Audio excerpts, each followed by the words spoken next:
Welcome to Cybersecurity Savvy, the show that demystifies cybersecurity for not-for-profit boards and leaders. Welcome back. I'm your host, Michala Liavaag, founder of Cybersecurity Consulting. It's still October, which means it's still Cybersecurity Awareness Month. Final week, we're going to be focusing on what does Cybersecurity First mean? Now, if you cast your mind back a few years when the General Data Protection Regulation came out and everyone was scrabbling around, you may recall the phrase privacy by design and default. Now, the same thing is true of security. We should really be looking at building security in, whether it's into products, services, the business processes to deliver those services, whatever it is. Security should be built in by design and enabled by default. Now, that last piece is really quite important because I do unfortunately see a lot of organisations, they've forged ahead with this digital transformation through the pandemic, and what they've assumed is that when they've moved things to the cloud, that, oh, it's fine, it's secure, and that things are secure by default.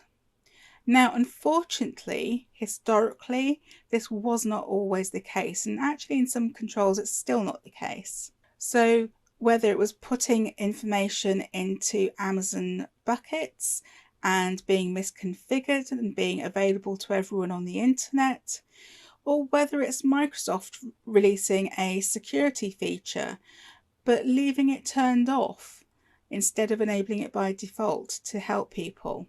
Just bear in mind as leaders that when you're involved in procurement and any of these sorts of changes, get people to think about security from the outset when they have the initial concept of what they want to do. By actually thinking about security up front, and if you're lucky enough to have security personnel in your organisation, involving them at the start will actually make life a lot easier in delivering what it is, the change that you want to deliver.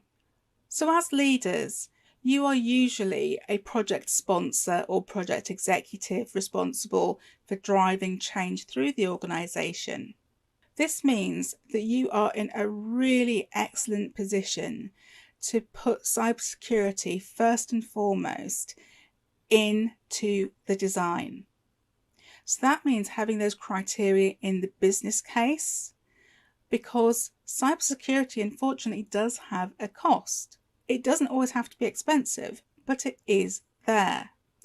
So if your business case doesn't include the costs associated with securing whatever it is that change is, then it's going to be much harder to try and secure the budget and retrofit things afterwards. So involve your security contacts at that point. If you have them on staff, great. If you don't, then work your network or engage a consultancy. Now, after the business case, again, in the project initiation document, when you've got a lot more sort of meat on the bone, as it were, have you got the right stakeholders involved? Are security involved in signing off? As you actually work through the project, what security and privacy processes are in there? How about information governance and records management control processes? All of these things, if they're thought about at the start, it will make everyone's life a lot easier. And from your point of view, if you're a trustee on the board, this is much better in terms of a good, robust control environment that's going to help mitigate those information-related risks. Now, a common error that I see is where people think that they understand the change and assume, oh no, there's no security involved in that, we don't need to consult them. When actually, if you had consulted them, they'd have been able to say to you, actually, that fridge over there, interconnected for, medicine or whatever it might be, if it's connecting to our network, then it's a security risk. So we need to put controls in place to manage it. If you think just in your day-to-day life now, how many of us have these smart interconnected devices in our homes and about our person with all these wearables now as well. Increasingly, they're moving from the consumer space in the home into business. Now, whilst the government has introduced standards in the UK around the Internet of Things to try and put the onus on the manufacturers and the developers to actually secure things again by design, by default, it's still on us as consumers, as business leaders, to ensure that we actually check these things when we put them into operation.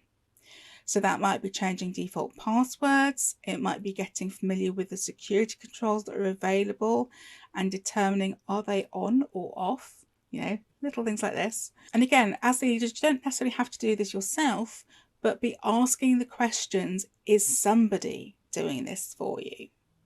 And then remember, in the home, your friends and family, are you helping them secure themselves, or is somebody else helping you? Spread the word, because as we do that and raise that bar across the country, then we will be in a better position in terms of cybersecurity across the nation. So I've talked previously in an episode about how as leaders you will be making decisions around financial investment across the organisation, not just in security.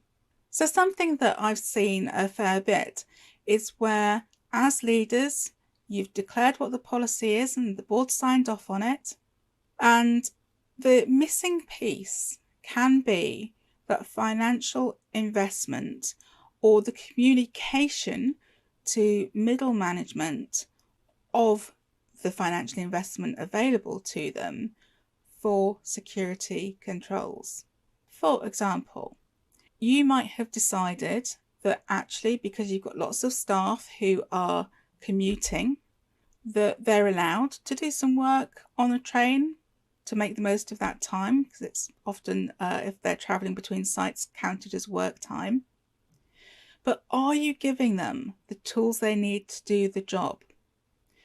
Does the laptop they've been issued with have a built-in privacy screen? If not, does the manager know that it's safe to actually spend the money to buy one? Have they had specific training about how to secure themselves whilst on the move? Both digital information and paper-based information. Just yesterday, there was an amusing tweet. I say amusing as a cybersecurity professional, it probably wasn't, about a lady who was sat in an airport wishing that the lawyer sat next to her actually understood client confidentiality. Next time you're commuting, have a look around. What are you seeing? And if you feel confident about it, I encourage you to challenge and help others understand what the potential impact is of you seeing their sensitive information. It's not for everyone, but we all have a part to play, both in work and in our daily lives. So that brings us to the end of October already. So bye-bye Black History Month, bye-bye breast cancer awareness, bye-bye cybersecurity. No. You need to continue with cybersecurity throughout the year. It's not just for October. Continue to do your part and be cyber smart.